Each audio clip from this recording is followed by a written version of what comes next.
आता बातमी राज्यामधून आहे। लाखो भाविकांचं श्रद्धास्थान असलेल्या मालवण मसुरे आंगणेवाडी इथली श्री भराडी मातेचा जत्रोत्सव 9 फेब्रुवारी म्हणजे सोमवारी भरणार आहे। या भराडी मातेच्या जत्रोत्सवामध्ये आई भराडी देवीच्या दर्शनासाठी जत्रोत्सवापूर्वी भाविकांची गर्दी पाहायला मिळते। या आंगणेवाडी मंदिर परिसरातून याचा आढावा घेतला आमचे प्रतिनिधी सुरेश कौलगेकर यांनी। सिंधुदुर्ग जिल्ह्यातील प्रसिद्ध असलेल्या श्रीदेवी भराडी मातेच्या दर्शनासाठी अनेक अंगणेवाडी सध्या भाविक आहेत ते आलेले पाहायला मिळत आहेत।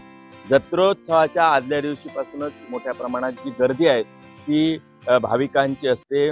बघितलं तर महाराष्ट्राच्या कानाकोपऱ्यातून अनेक भाविक हे येतात। इथे आपल्या सभेत काही भाविक आहेत। मला सांगा, तुम्ही ताई कुठून आलाय आणि आज तुम्ही आईचं दर्शन घेतलंय, काय भावना आहेत? मी आले आहे कांदिवली चारकोपवरून, मुंबईवरून, आणि मी सातत्याने इथे येत आहे दरवर्षी।